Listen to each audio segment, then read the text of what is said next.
We are back, folks.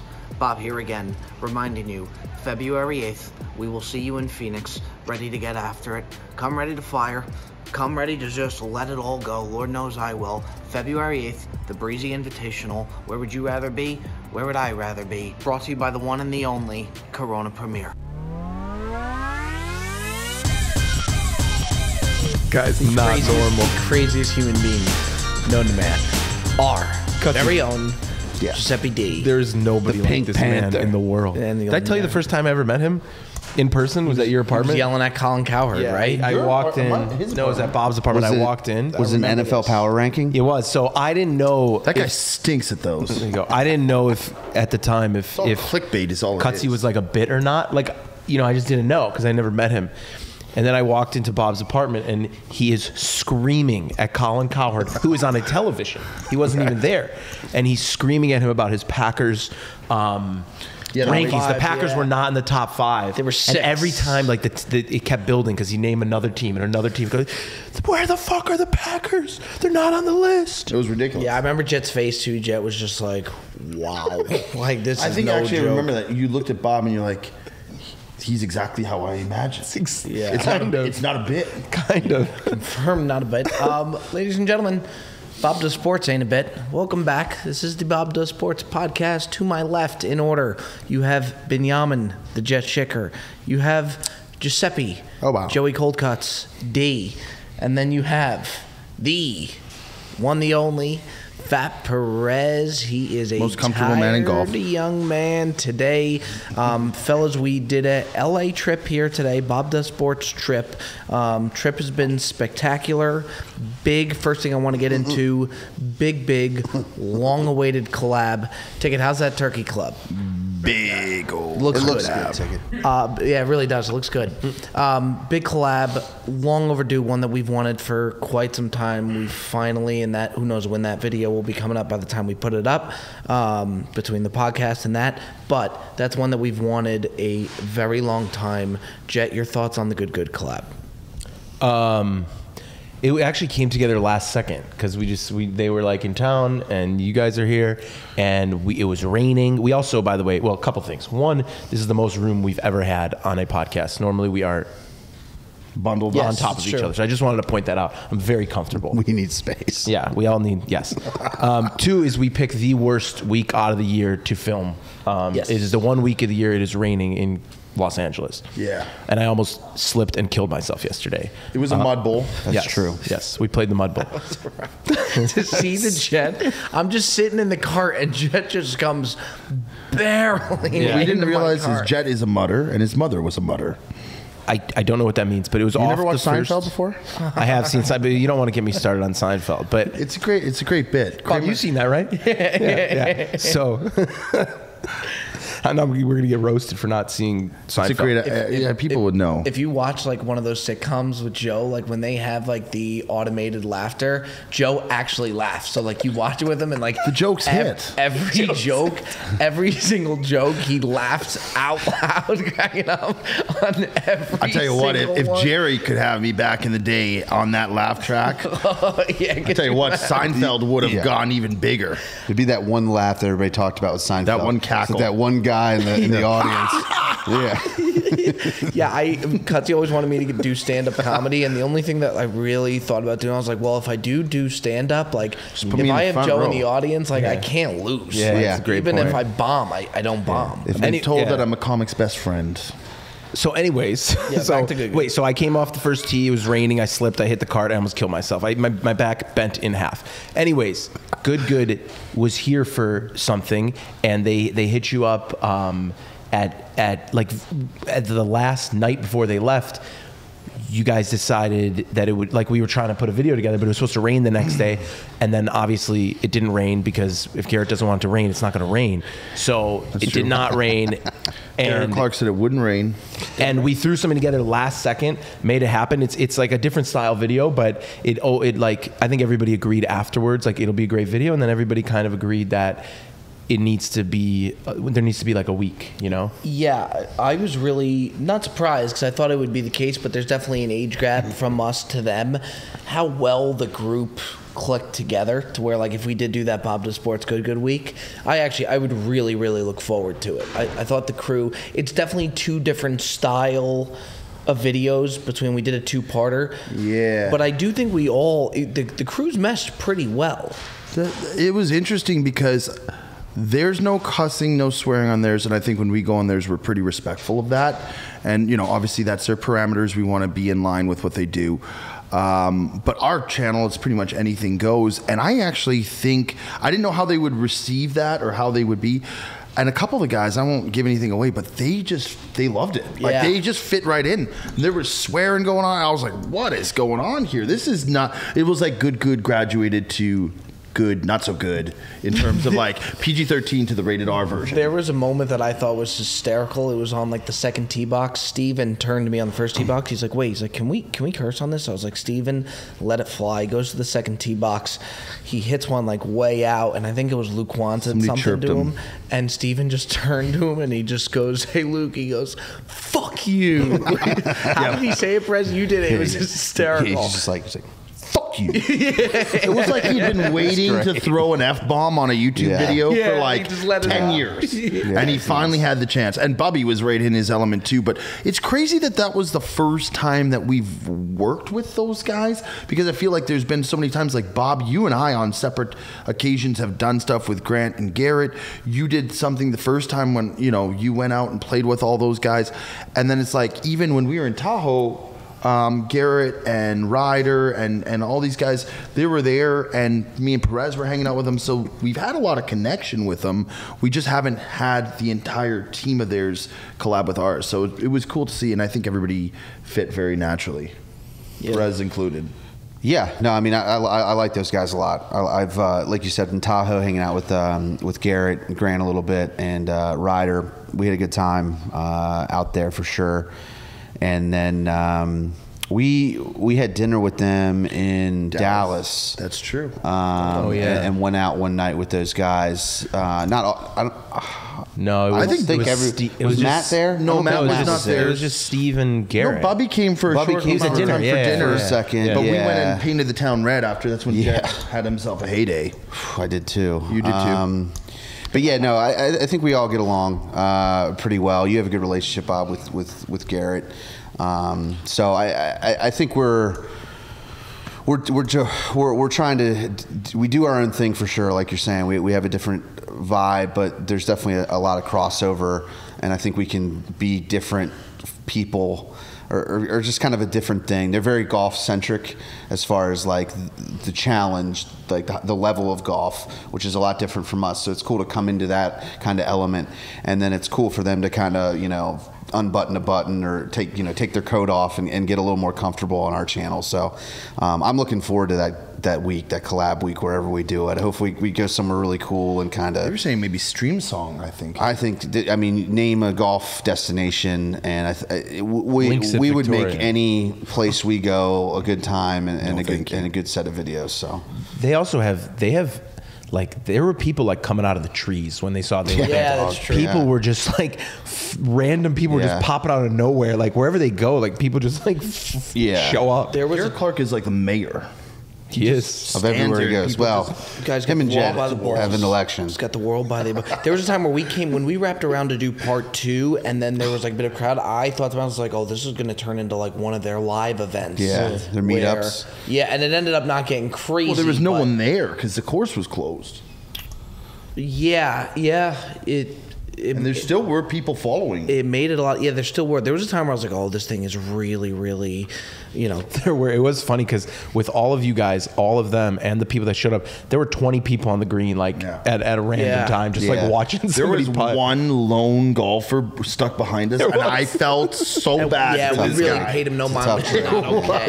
It was like you could not get behind a slower group. Well, we didn't notice it. We would have let him go. We didn't know. You didn't notice him till like the way ended. I don't think he was just in a chilling. hurry. He was like chipping. I felt bad when we, on the last hole, we had like a photo op, and then at some point during the photo, somebody said, yeah, we should get off the green, and I look back, and this guy's just sitting there waiting for, you know, the whole crew of 12 with everybody. I thought what was even fun, too, because there's so many different levels of golf, even setting up the teams to see what teams would work the best, because you have so many different characters, so many different, you know, skill levels, that it was almost fun. And I think the teams that we ended up doing were pretty even teams. Yeah, and I said to Jet, I said I was playing while we were playing. I was like, I wonder, like, the people who are watching, like, who are they going to root for more? Because the teams were like dispersed in a way that was like me and FP and Garrett and Steven, like. People love FP. People adore Garrett, and you know, people do like me and Steve as well. But then you have you and Bobby on the other side, who people absolutely adore. So I was just like with Quan and Matt, but I was like, I wonder who, like, if they're watching it, who would they be pulling for more? Like, which team? And I think it was like distributed really well in the sense of right down the middle. And I would think if we did something with them, like for a full week, we could get really creative with it. Like, we could even do like a 2v2v2v2 knockout, like. I think it could be freaking awesome. Me and Perez were talking about on the way here when they did their collab with Rick Shields. They had the whole course to themselves, and the different things that they were able to do. Like Rick would just grab one of them, do a 1v1 match. There's so many different videos that you can get in when you have a week together with that many people. If we had a week with them at an open course, I think we would. Quail? Put a call in, Bobby Barrett. I think we would go all like. Yeah. It would be. It's tough because we'd obviously want to go at a decently ideal time of year. Right. A lot of these big time places are booked out 18 months in advance. So yeah, it'd be great to do Pinehurst or Streamsong or Quail, but those places depend on all that. So you kind of have to find a. That's fine though. Yeah. Yeah, you kind of have to find a place that's willing.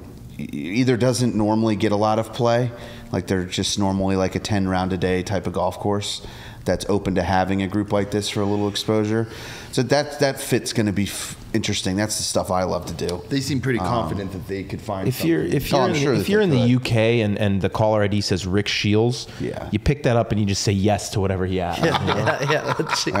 It's so true.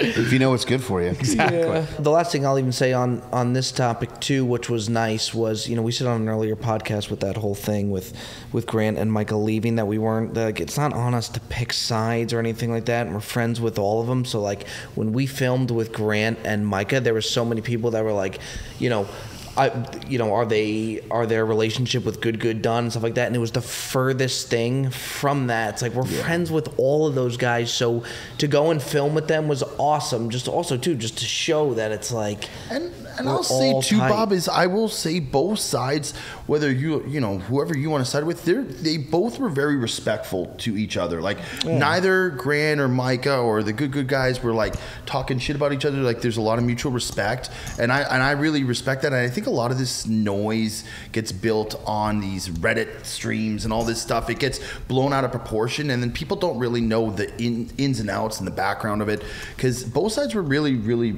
respectful of each other, and it benefits us in the long run because we have more people to collab with and connect with, and you know, I mean, I don't think we don't have anybody who we're not on good terms with. Yeah, we get around. We'll collab with them. Yeah. People saying that. I've seen some comments like that. Like these guys will film with anybody. Yeah. We really will. Yeah. We're really like the bad girl on the block.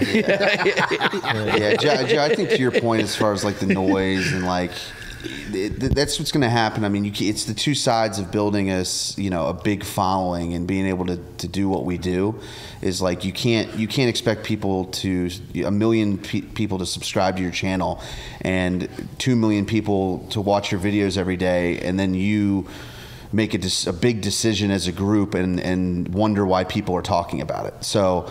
You know, that just comes with the territory. 100%. I don't think it's something that you can sit there and be like, why are people talking about? Like, dude, this is none of your business. Like, it is. No, it is their business. Not, like, you've essentially put your whole livelihood on it being people's business.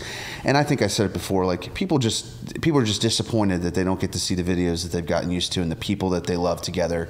So it's a little bit of grieving and like, why did this happen? You know, how did this happen? And once all, you know, it'll die off. I think the thing is a lot of times too, people, they spend countless hours watching, you know, watching us or watching Good or watching, you know, Busted Jack, whoever it is they're watching. And it's like, you know, they get used to like the dynamics. Like, I can't imagine a world where we would play where either you weren't on the team or Bob, or like we're such an essential role. We each play such a vital part in our thing. So I do get it for sure. I think part of it from like the creator side of thing is you got to learn to kind of drown out the noise sometimes. For one, I read all the comments, and I gotta say right out of the gates, I got body bagged in this last video. I wore these joggers, the short joggers. These guys, they all wear them, and I thought they looked good. I got body bagged. I sent a screenshot to you guys. There was like 4 comments in a row. I'm just like reading these things, and I'm like, man, I got to reassess some things because I don't think I got to become a good golfer. But it's again, you need to reassess how much time you spend in this. Well, no, but I think part of it is it's part of our craft, right? So you do want to see what people are saying. Our craft. Craft is a really strong word. Picasso over here, dog. Well, what do you want me? I'm saying it's what we do, right? It's like you're putting out a body of work. You want to see how people are receptive to it. I'm not saying that's true. I think that's normal. But what I am saying is, I think sometimes you gotta take it with a grain of salt. But I've never seen this guy rattled, maybe in my life, and he got 4. It was a bad one, dog. And you're not a guy. You're not a guy who will read something that somebody says about you poorly and like care about it. I've never seen this guy rattled in my life. I think I'll tell you why. I got. think you felt that they were taking a shot at your fashion sense with the pants. Something I can take it about the bad golf because that's merited. Okay, that's merited. But I do take pride in the fashion that I hold myself to a high standard. Maybe the pants weren't it that one day. I think you should have zipped them down. Dog, they were tight around the ankle. I know, but then don't wear them. The calves were bursting. Don't wear them. them. You look like Rafael Nadal back in the day. Oh, that's not a bad. He's European. When you put the joggers on, you do have a target on your back because people aren't used to it. I love the joggers. But what you said to me is true because I've had some bad jogger appearances. Well, yours is socks. You gotta have the right socks. You gotta have either the no-show or the really low cut. It's more important than even. I think that's the most important thing is the right sock shoe cut. Or the other thing that I've gotten buried for before is I've worn black socks with white shoes, and people are like, you got to wear the same color. That's something I would do. Yeah, I'm just saying that's another thing you got to be mindful of. There's the joggers; they just create all these things that you normally wouldn't have to worry about. But you're on the cutting edge. You're a fashion trendsetter. So he said icon. What? I'm joking, dog. I'm joking. So I'm just joking. So as a craftsman of the fashion industry, what you need to just, if you think something looks good and you like wearing it, you just gotta rock it. You know what I mean? And when somebody, I always do. I know, always have. which is why I was so shocked that you were rattled from people talking shit about you. It was a combination of me getting buried for my play, which is merited. My play lately has not been good, and I did say the one thing this year I'm going to try to focus on more is my putting. And I will say yesterday was a testament. I actually last couple of days I've been making some putts. I'm going to try to keep that trend in that direction. That is merited, but then between that and then the absolute jabs I was taking for the job. And the good news is that after you've told everybody this, they're going to stop commenting about your pants. No, I think it's just going to come in a landslide now. I might be just burying myself more. I think an avalanche. I think also they were. I think white pants are very. They're very polarizing, especially in the golf world. They had a really good run. People either are cool with the white pants or they really don't want to see white pants on people. And white joggers is taking that to a whole nother level. Did you guys see, by the way, speaking of fashion on tour, did you see JJ Spawn in Hawaii wearing, we were watching first of all, he was wearing a button down and it was untucked. Good for him. It's Hawaii. I know. It's a whole different ballgame. He was in the golf world. You do that, you get kind of roasted. That's the one place you can do it. You should be able to, as long as it's like, you should be able to express yourself through how you dress. It's true. But because I think what happened, like with Liv and all this I know you new disagree stuff, with that, but they're trying to still. There's a lot of people who still want to keep that. It's not like you're wearing a basketball jersey or you're wearing a hockey uniform with skates and stuff. Like, as long as you go out there and there's no parameters. Like, you're representing yourself. I agree, but why if you're on tour, why is this a platform where you can? Why do you think it's a platform? It's an individual sport, dog. But the tour makes the rules. In tennis, Andre Agassi wore dangly earrings because that's what he wanted to wear when he played tennis. He's playing himself. I mean, as long as it's not disrespectful to your sponsors, if you're on the tour level. But like none of us are tour players. I'm talking about the tour. Why when we go out, if you go to a country club, Why do you have to wear like the buttons all the way to the top and the tuck in and the belt? I normally do that. There's other members. There are rules in that specific sense, and the game of golf is something that's above every individual. You have to respect the game. That is something. That's a bar. That's something that's a perspective that if being in the world, you have to keep that in mind. That's the integrity of the game. That's why there are no referees on the golf course. You call rules. You respect the game, and that's part of that. The game doesn't say you have to wear pants that cover your ankles, or you can't wear joggers. No, the club that you're at generally specifies. Well, that's what I'm saying. That. There's somebody making the rules. There's somebody who's in the club, whether it's a game of golf or a group of people. Yeah, and typically speaking, they are outdated and old-fashioned in the way that they approach the thing. I'm not saying that that's wrong. I would adhere to that. And they would call you brash and disrespectful, innovative, and trying to you know.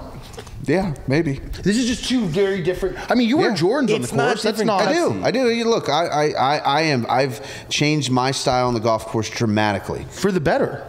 No, well, no, not necessarily. Just he's had more. He can wear different things now. Shirts Look, before. I'm cognizant of what we are and what our kind of messaging of our channel is, and so I am kind of moving what I would have done my whole life a little bit more into that. God bless. So I'm going a little bit more outside of my comfort zone on the golf course in an effort to keep our messaging on and look, I like it. I like wearing hoodies. I'm comfortable. I feel more comfortable. Most comfortable man in golf. Which is great. Yes, I am definitely more comfortable. My grandfather, if he saw me on wearing Jordan 1s and a hoodie on the golf course, he would not even let me leave the house.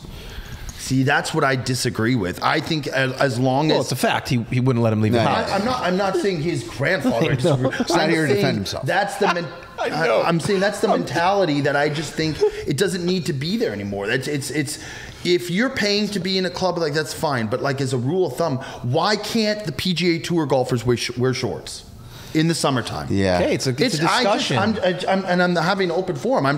I'm very much of this new wave of and there's a lot of people, and I don't you know what, disrespect them. I understand it, but I'm just saying it's the same reason you can't wear shorts. If you work in the corporate world, you don't wear shorts to the office. But it's a sport, dog.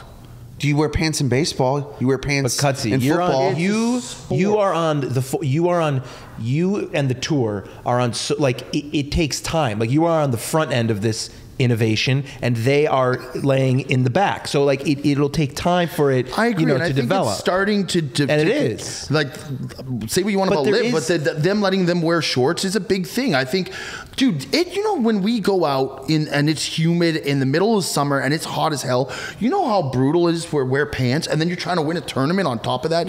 I mean, it's not ideal. Would you wear shorts? You're not running around like a soccer player. I don't know. What do you think, Bob? I'm interested. Well, I see both sides. I think you have a new generation now coming in to where the older generation, as time goes on, I think they'll adjust more. Like I don't think JJ Spawn wearing that shirt untucked would have been allowed. It would have been so and you still have people that where it's still frowned upon. A lot of people that don't like it.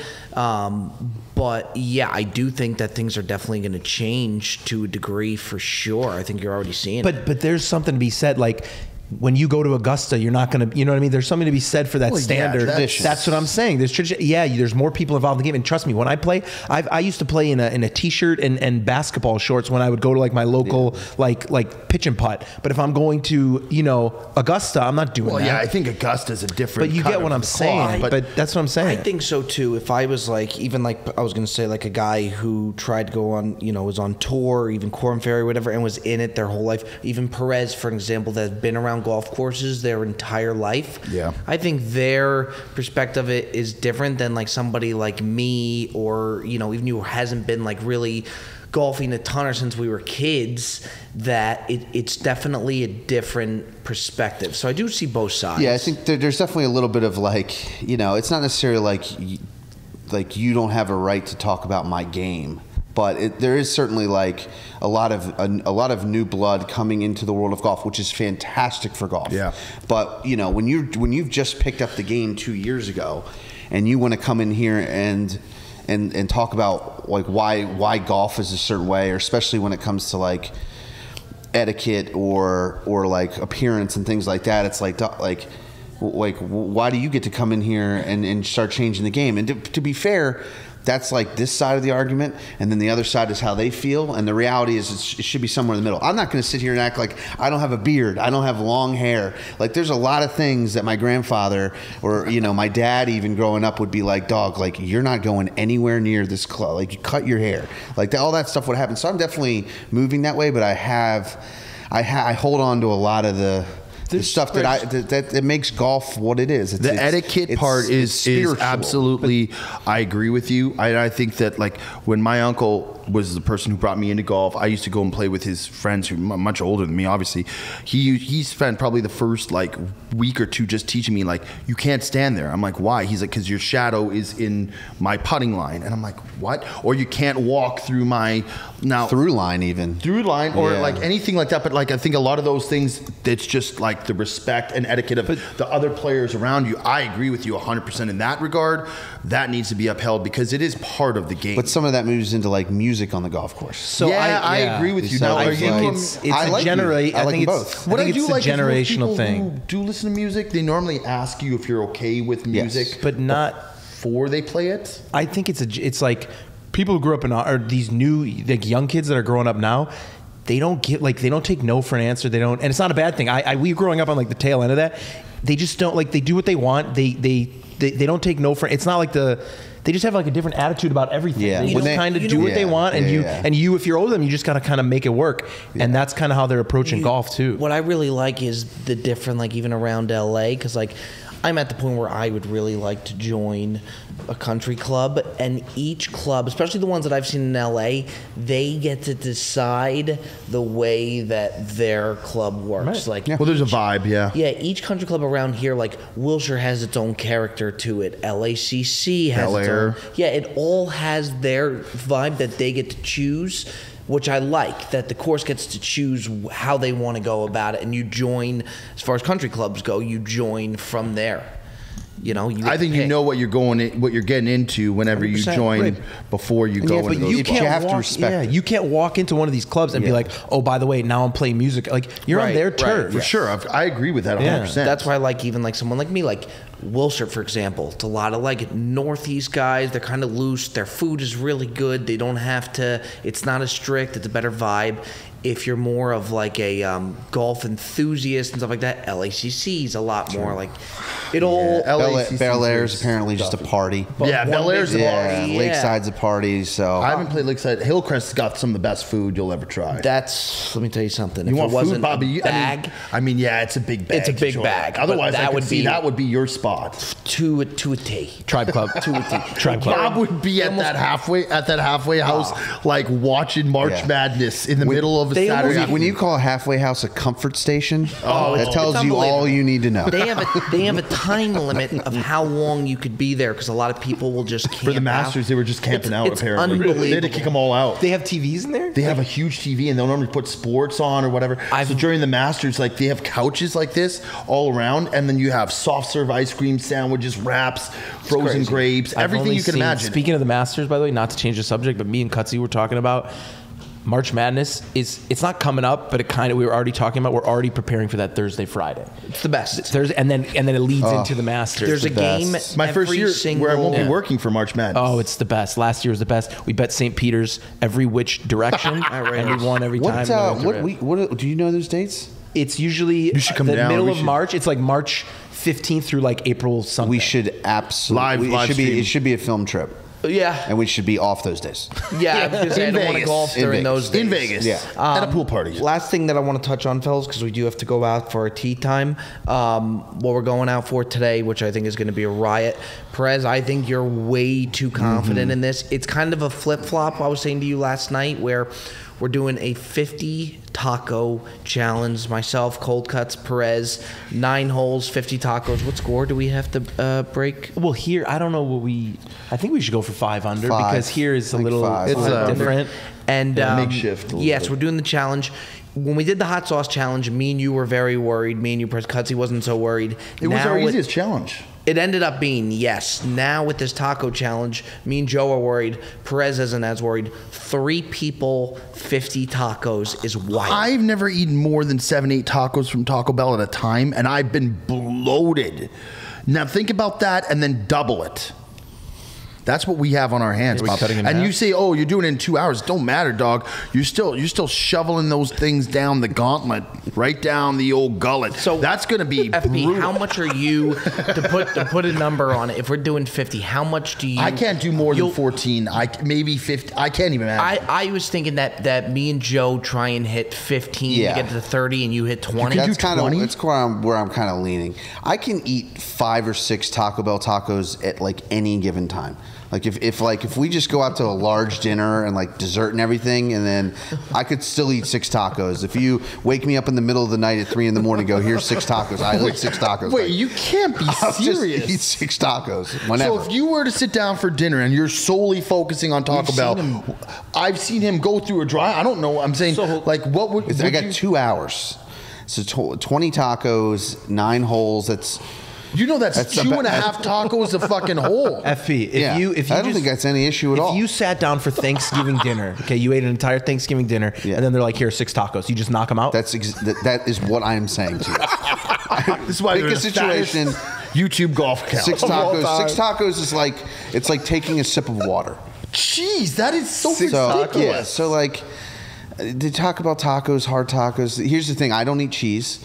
So you have to think that I'm not having cheese on mine. That one set of cheese. But if you took 20 tacos worth of cheese and put that cheese in a bowl, we were talking about that's that a lot of cheese. I already to eat said that I don't all have my to tacos eat. will be supreme. That is which is the craziest thing. It's. Do you know how much that adds? It's like when we did the hot dog challenge and Cutsy got the bacon wrapped so much dog. better with the cheese and the tomatoes. This is not to be enjoyed. That shit was amazing. It is. That hot dog was. So I know. good. Yeah, it actually was. That first one, and I mean, I think we're all going to be. I shouldn't have ordered the bagels this morning. Why? I didn't eat all You day could today. order the bagels. Doesn't mean I had to eat it. I ate it. But you did. And did like I? an idiot. Yeah, I don't know why you guys Probably were had eating 6 this tacos morning. this morning. I could have. The thing is, here's the Bagel thing. and tacos. You know what would really prove this 6 taco argument is we do this challenge and I have 6 tacos on the way home. That is disgusting. I'm telling you, Chris, believe it, though. You're setting the bar high. I You're think setting the we're gonna bar. struggle. The Supreme thing's crazy. The fact that he's like, it's how I Because like add them. a couple tomatoes and sour cream, all of a sudden it's But there. Joe, the way me and worth. Perez were talking about it is even like him with the cheese, like he said, if you take 15 tacos and take the cheese out of all 15 and you just sprinkle it on and see how much you get, that's gonna be a lot of cheese. That's a lot of sour cream. Sour cream. Now They already it's got cheese on hysterical. them.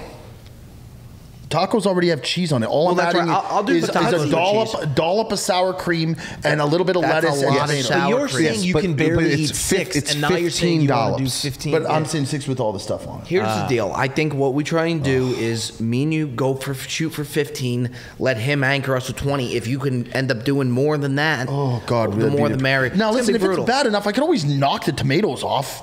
If it's that bad. I don't know. That's got to be up to the I don't know folks. about Well, no, that. because it's not a prerequisite that I have to eat 15 Supreme. Oh, look, if I'm you're saying going I to do would it, you're going to prefer- do it. FP, if That's part of the commitment. FP, Well, if- that's- Yeah, if you're going to commit, you got to commit. if Grandpa I'm Perez gonna saw try. the taco challenge, what is he thinking? I would never talk Taco to me challenge again. on the golf course. You'd never Perez talk would to be me again. excommunicated from the family. Yeah, it might already be. All right, folks, we are going to go get after it. It should be a doozy. We have speed golf, and then we have the taco challenge. And again, big shout out Chevy Chase Country Club, who allows us to do all of these challenges. I don't know another place that would allow us to do it. Big shout out Chevy Chase Country Club for allowing us to come do these. They're awesome here. So yeah, fellas, let's get after it. Like, comment, subscribe. That's another edition of the Bob Does Sports Podcast.